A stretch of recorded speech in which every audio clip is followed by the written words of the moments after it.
Today, again, I am just going to give you a quick overview, very quick, because I only have 10 to 15 minutes of the grants that we have open right now. But basically, if you scan this code, it will take you to our grants webpage, and you'll be able to get a lot more information and guidance. And then at the end, you can also email me or call me. My contact information will be there. But today, we have a lot of funding going out right now before the end of the year, and they're in three different packages. One is urban and community grants. So these are like tree related and urban forestry related monies. Then we also have a fuels reduction, hazardous fuels reduction grant that's open right now. And then the federal government also has a landscape scale restoration grant program that is only available to rural communities. So the cutoff is under 50,000 in population. And then I'm also going to just mention the invasive plant grant because I think that might be useful for some folks on the phone. Go ahead, next slide. Okay, so in general, for most of our grants, no matter which one I'm talking about, these things apply. There are exceptions, but in general, eligible applicants for our grants include units of government, so state, county, local, and tribal, a public education institution, and a nonprofit with a 501 status. Our grants are always reimbursable. So you are going to spend the money and do the project, and then periodically ask us for reimbursement after the work is done. Each of our grants also requires match. There is one exception, which I will talk about in a second. But usually it is between 10 and 50%. So if you ask for $100,000, sometimes you have to put in 10,000 of your own dollars, and sometimes you have to put in 100,000 of your own dollars. I also want to mention that our grants have monthly, you can ask for reimbursement every month, up to every 6 months. And then there is also quarterly reporting, which is separate from asking for reimbursement, but we want quarterly updates on how your grant is going. Okay, next slide. And I'm sorry if you can hear that dog in the background. There's just not a lot I can do about it. Okay, so we have 3 urban and community grants open right now. And the first and biggest is our Inflation Reduction Act grant. The applications are due November 26th, and you have to apply online. If you go to this QR code, it will take you to the webpage that tells you where you can apply, and it has all of the guidelines. But as a brief overview, this grant, the main focus is to improve the condition of the urban forest in disadvantaged communities. This idea of a disadvantaged community is very important. In fact, if you cannot connect your project to helping improve the urban forest condition for a disadvantaged community, your application will not be considered. And how do you define a disadvantaged community? Well, the federal government has given us a tool. It is called the Climate and Economic Justice Screening Tool. And this is the website for it. It's also on our website. 1 second.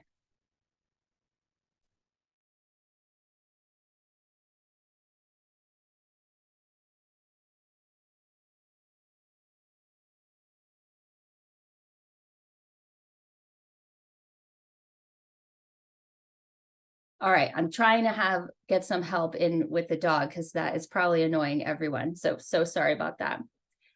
In total, we have just over $5 million to award, which is the most money we've ever given away for urban forestry projects. The request can range from $100,000 minimum to $1 million maximum. And I will say that the government has let us know that they will be auditing every single grant that gets awarded. So you'll need to stay organized.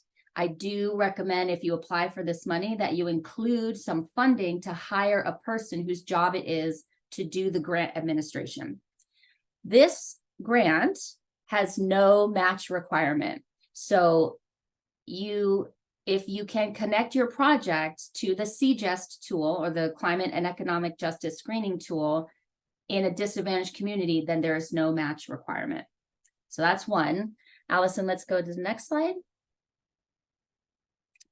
Okay, our next grant, this is an annual grant that we do offer every year. It has, it's called the Community Challenge Grant. It has a theme every year, which changes. This year's theme is cultural and historical use of and value of trees. So we're really trying to connect, we'd like to fund projects that really think about trees and culture. And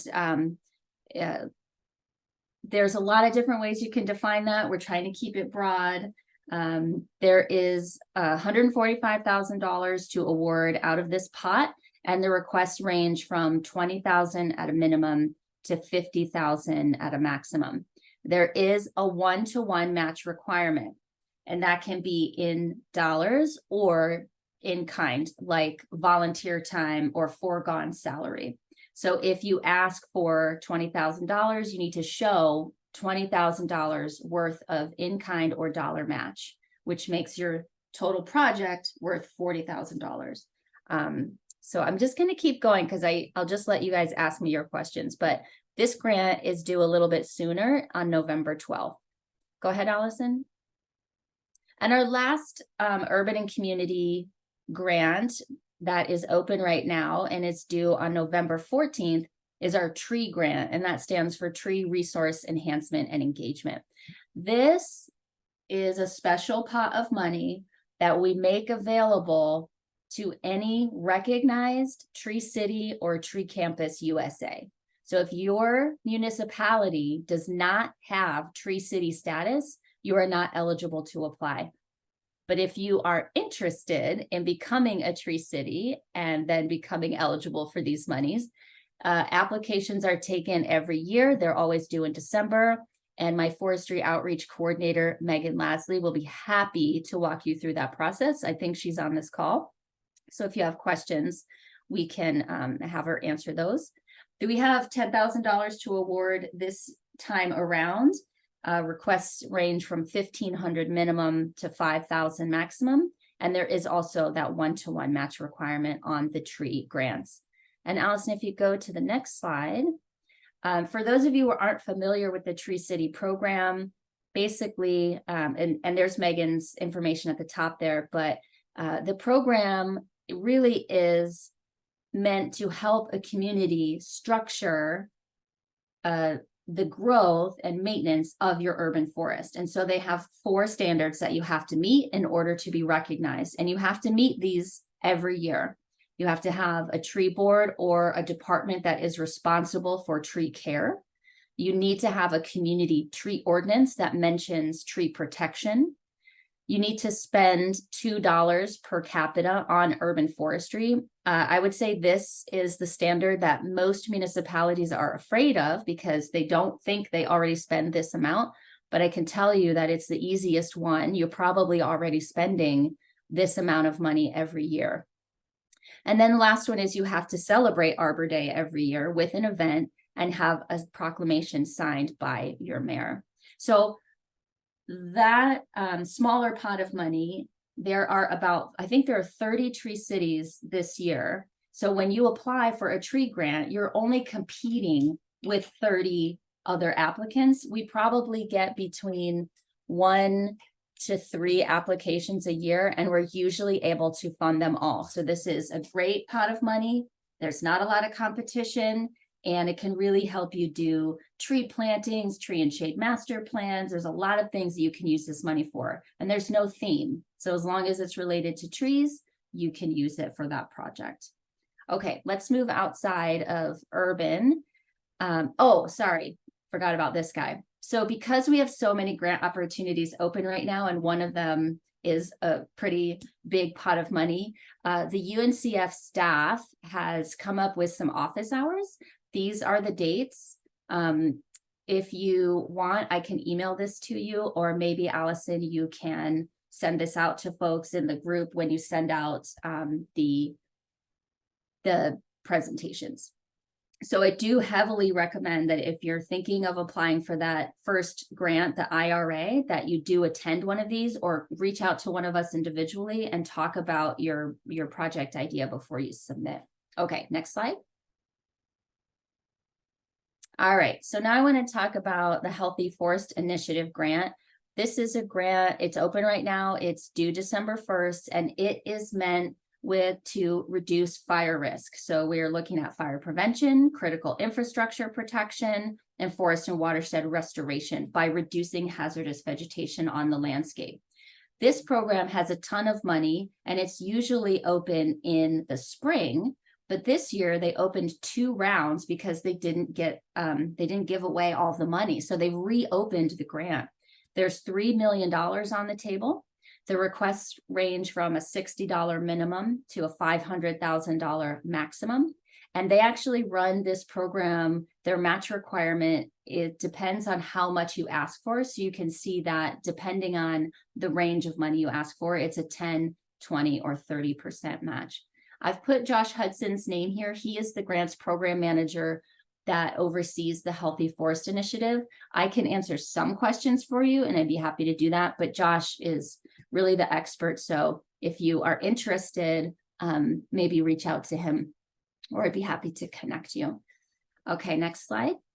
And then I do want to mention that we also have an invasive plant grant program. So for those of you that are interested in invasive plant removals, we are also very interested in invasive plant removals. This one usually opens in June every year. It is currently closed, but I just wanted to mention it. There is an annual theme every year, so you keep an eye on that. There's usually just under $1 million that we give away every year, and the requests range from 10,000 up to 200. There is a 10% match requirement on that one as well, minimum. You can obviously match higher if you want. So I can get you in touch with the folks who oversee this grant program if you're interested, but this one again is not open right now. Next slide. Okay, so this one, landscape scale restoration program is it's not a state program. It is a federal grant program. And you can see the priorities here. They open it every year, but they ask the state to collect the applications and then submit them forward to the federal government. So that's kind of how we're involved in it.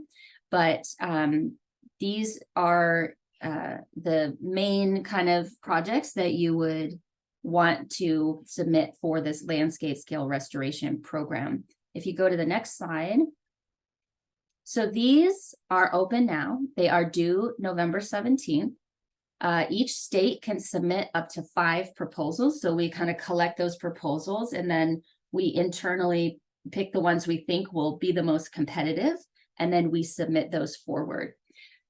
Tribal entities can apply for this. There is no limit of proposals. It's a different application process. So if you are working with or are in a tribal government and you are interested in doing some landscape restoration, this is a great pot of money. Eligible projects have to be done on rural forest land. So as I mentioned, these are population less than 50,000. The request can range from 25,000 to 300,000, and there is a 1-to-1 match requirement. I have gotten these grants in the past to do several projects throughout the state, and I asked for the maximum, and I had to put in $300,000, and I was able to do it without using any money. I used volunteer time, and we were able to come up with all of that match. So it seems like a lot, but it is doable. And that link there at the bottom is where you can get all of the guidance for the landscape scale restoration program. Next slide. All right, so just one more time, I wanted to show you guys the general grant details. So most of the grants that I talked about today, these details, these are the requirements of all of those. Your eligible applicants are governments, public education institutions, and nonprofits. These are reimbursable grants. There is always match except for the IRA grants. There's a quarterly reporting requirement and a monthly to quarterly reimbursement claim. Next slide. Okay, so I put in here the names and emails of the people who will be able to answer lots of questions here on the left. And then I just put my contact information over here on the right. So if you just want one-stop shopping for any of these grants, I'd be happy to connect you. So I'm going to stop there. Hopefully I didn't go too long, and there's time for questions.